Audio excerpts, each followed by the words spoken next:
Bismillahirrahmanirrahim. Assalamualaikum warahmatullahi wabarakatuh.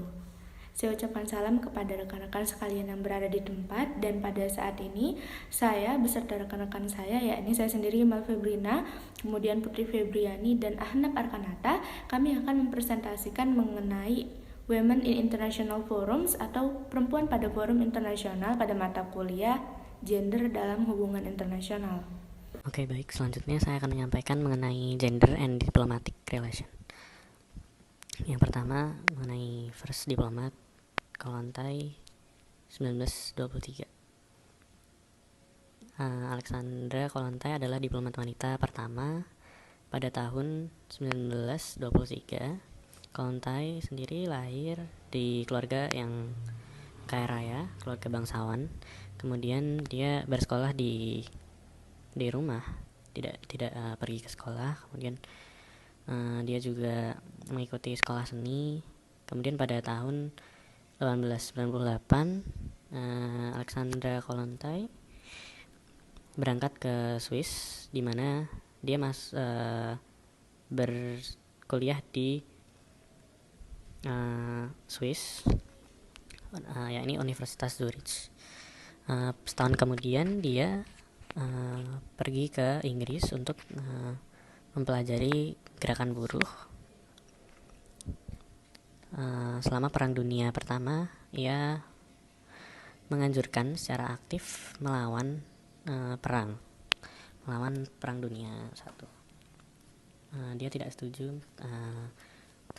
tidak setuju mengenai perang itu sendiri. Banyak negara yang tidak setuju terhadap dia. CEDAW atau International Convention of Elimination of All Forms of Discrimination Against Women, atau konvensi yang membahas mengenai hak asasi internasional yang secara khusus mengatur hak-hak perempuan pada poin hak perempuan sebagai hak asasi manusia. Poin yang pertama adalah tantangan terhadap gagasan kewarganegaraan yang tidak setara. Adanya pola pikir yang tumbuh pada masyarakat bahwa perempuan makhluk lemah dan perempuan hadir sebagai pelengkap menjadi salah satu faktor munculnya atau hadirnya kesenjangan gender antara perempuan dan laki-laki, baik dalam lingkup yang sifatnya domestik di lingkungan rumah sendiri, ataupun di sifatnya yang publik di lingkungan yang lebih luas. Kemudian mengakui pelanggaran hak-hak perempuan sebagai individu. Adanya pola pikir bahwa perempuan sebagai makhluk yang lemah ini memunculkan stereotip di masyarakat dan akhirnya memunculkan insekuritas kepada setiap perempuan, dan mereka merasa dirinya benar-benar lemah dan tidak memiliki hak untuk melawan. Itu sebabnya terjadi banyak sekali pelanggaran pada hak individu yang harusnya dimiliki setiap perempuan. Ini padahal setiap manusia mereka memiliki hak asasi manusia yang mereka bawa sedari mereka kecil. Salah satunya hak untuk berhak hidup dan dihargai, serta hak untuk memutuskan pendapat.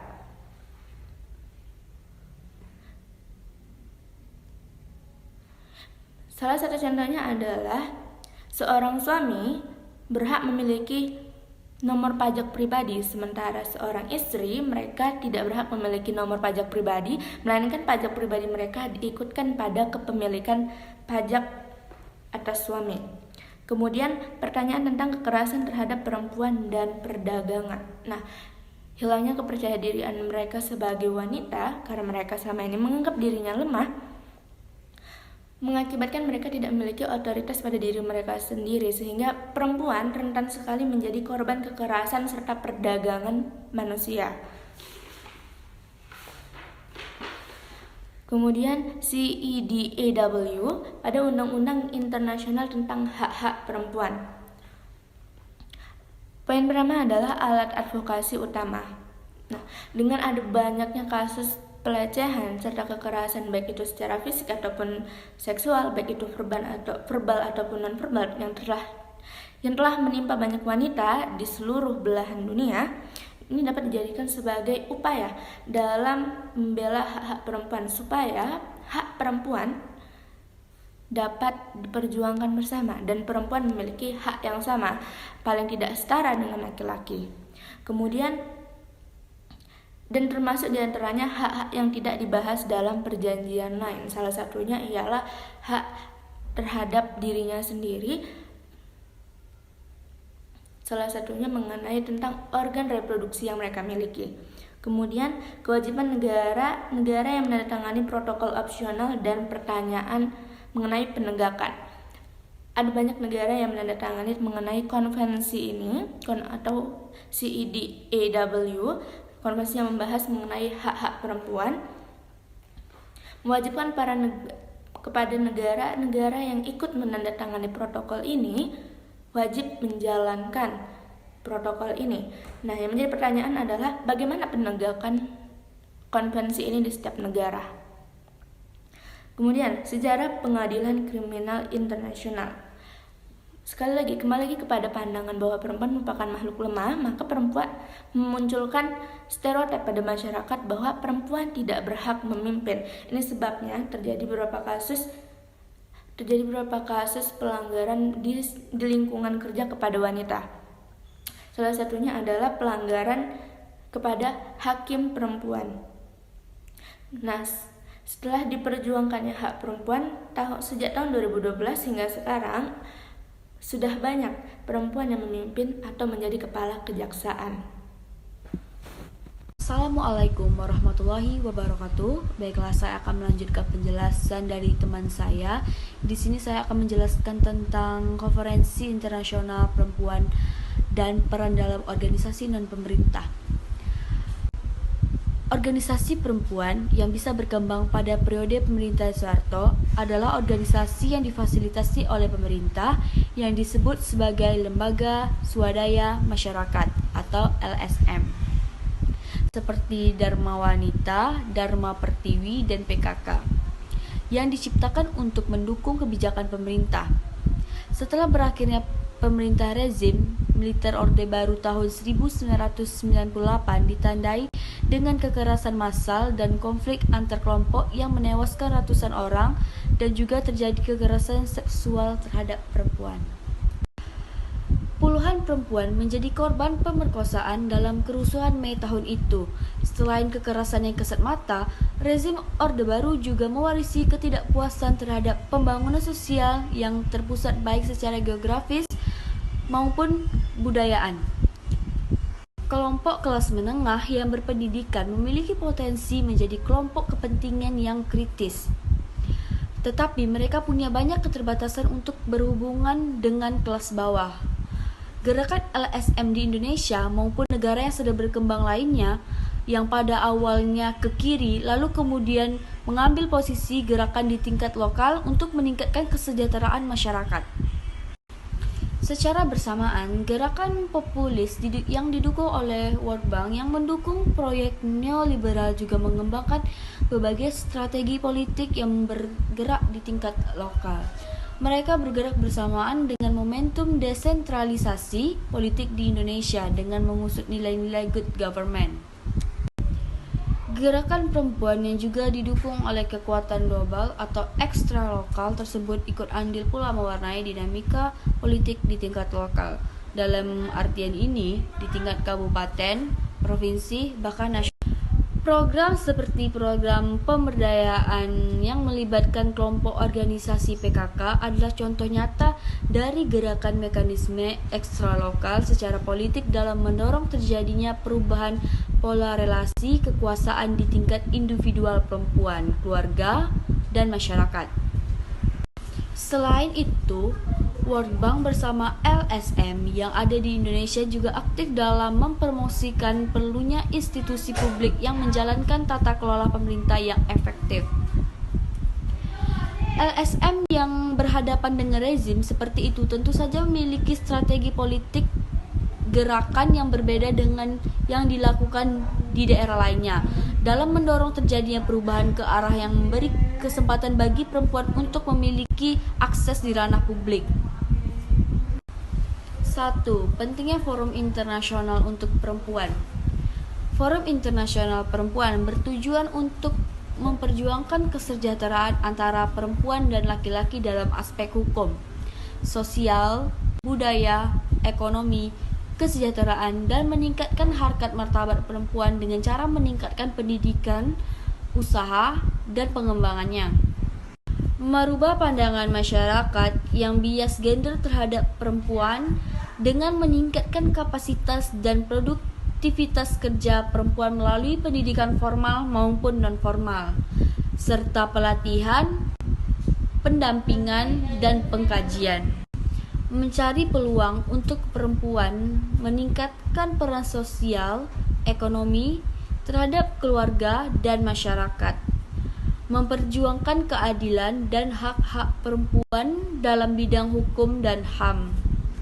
Menyadari pentingnya peran perempuan dalam pembangunan pemerintah Indonesia, membidik 4 sektor utama, yakni di bidang pendidikan, kesehatan, ketenagakerjaan, serta terkait pencegah kekerasan.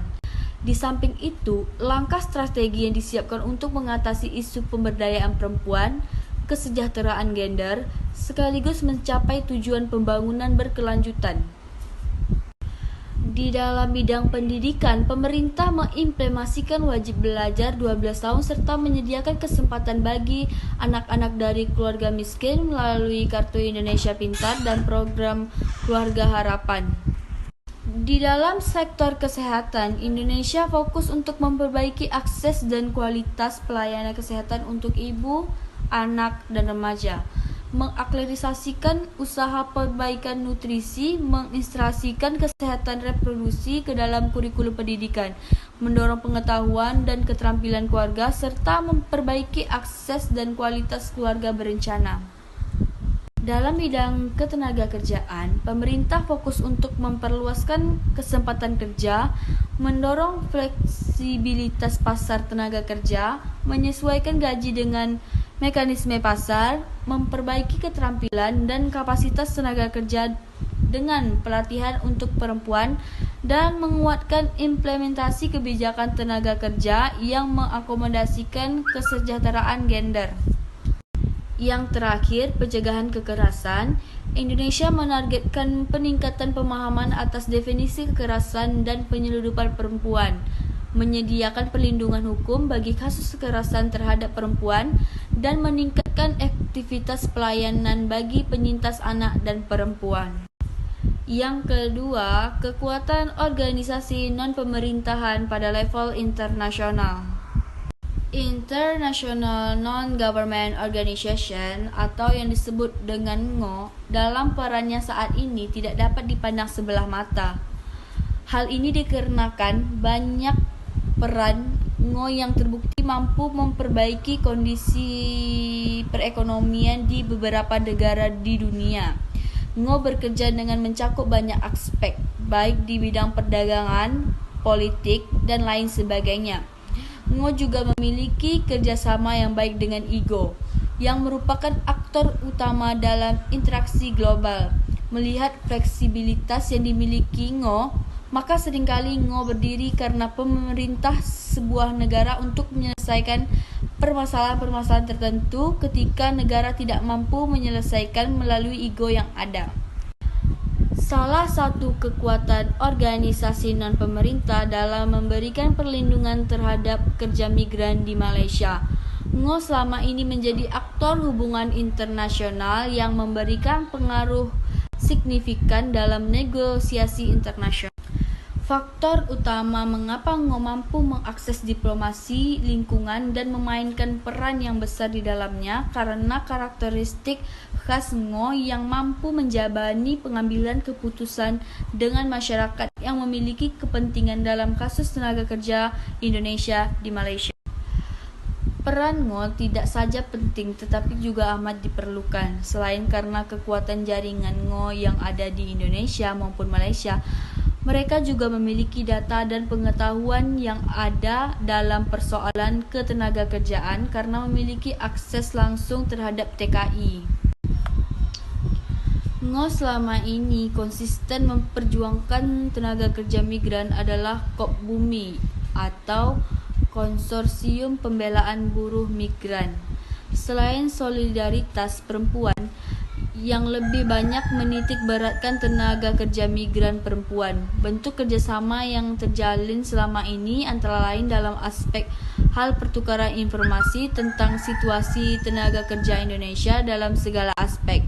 Beberapa ngo yang bergerak dalam bidang tenaga kerjaan migran juga kerap kali mengadakan pertemuan yang bertujuan untuk memperjuangkan perbaikan nasib tenaga kerja migran, khususnya dalam perlindungan untuk selanjutnya disampaikan kepada pemerintah di negara-negara bersangkutan ataupun kepada badan-badan internasional. Baiklah kawan-kawan sekalian, saya rasa hanya itu dan rekan saya yang dapat sampaikan. Atas kekurangan kami dalam menyampaikan, saya mohon maaf. Kami pamit undur diri dan kami akhiri. Wassalamualaikum warahmatullahi wabarakatuh.